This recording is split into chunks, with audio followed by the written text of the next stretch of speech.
So the question is, how do you spice things up with your husband?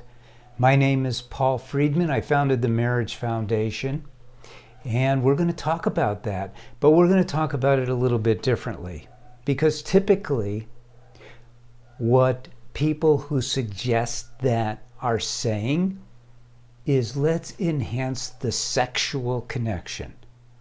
Let's build on sex, which is like the wrong thing to do.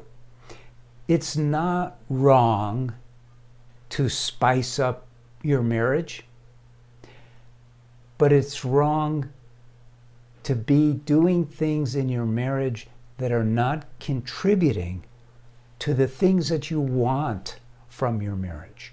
And what you should want from your marriage, what you should expect from your marriage, are two main things. I call them the promises of marriage. One is happiness. I mean, it's just common sense. Yet we never talk about it. But you want to be happier. And you should want to be happier every single day of your lives. The other thing that you want, and this is why this spicing things up is tricky, what you should want is love. And if you mix up love and sex, it's going to undermine your better aspirations for your marriage. You want to enjoy love. Think about it. What is the thing, the one thing that always works to bring you happiness? It's not a new car. It's not jewelry. It's not a night out on a town. They make you happy, but that kind of happiness is fleeting. You remember some of those moments in your memory, but your memory has even enhanced the scenes so that you have a little laugh or you feel good about it.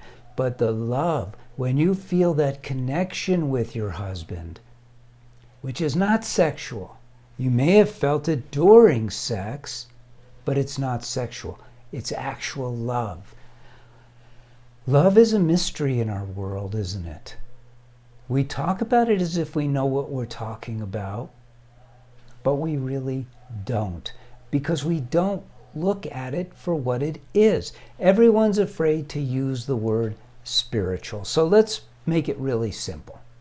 If you can't touch it, if you can't see it, taste it, etc., if you can't comprehend it through your five senses, yet you know it's there, then it's spiritual. That's what defines spiritual as opposed to material. So love outweighs all the material gifts one could ever hope to achieve in life.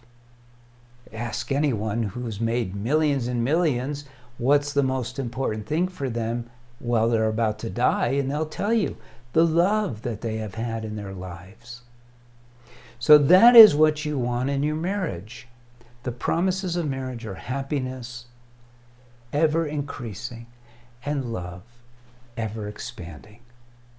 And that is not going to be built up by spicing things up.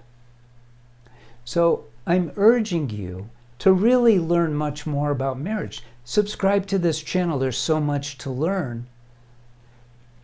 Read one of my books. Get one of the programs that we have at themarriagefoundation.org. Now we've got a podcast that's come out. You could listen in on that. You could read articles. The main thing is you got to get marriage educated. So when we talk about spicing things up in your marriage, we're talking about sex. Bottom line. When what you really want to do is infuse your marriage with loving behavior. So, what are the things you should do? You should smile more. You should avoid the things that take away from happiness. Avoid criticism. Avoid reactivism.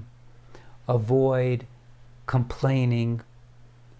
And instead replace those things and replace them in your mind. Replace them at the level of the thoughts.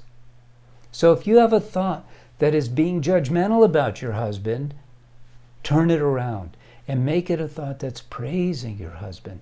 If you're having a thought that's critical, turn it around. Make it supportive. Everything that comes out of your mouth should be loving. What he should see when he looks at you is an endearing smile that captures his heart. What could be more romantic than you lightly touching his hand with a smile and the words, "Honey, I love you more today than when we got married." Right? That's where you want to go. That's the way to spice things up. Thank you for spending time with me like this. Leave a comment, and blessings, and take care. Thank you.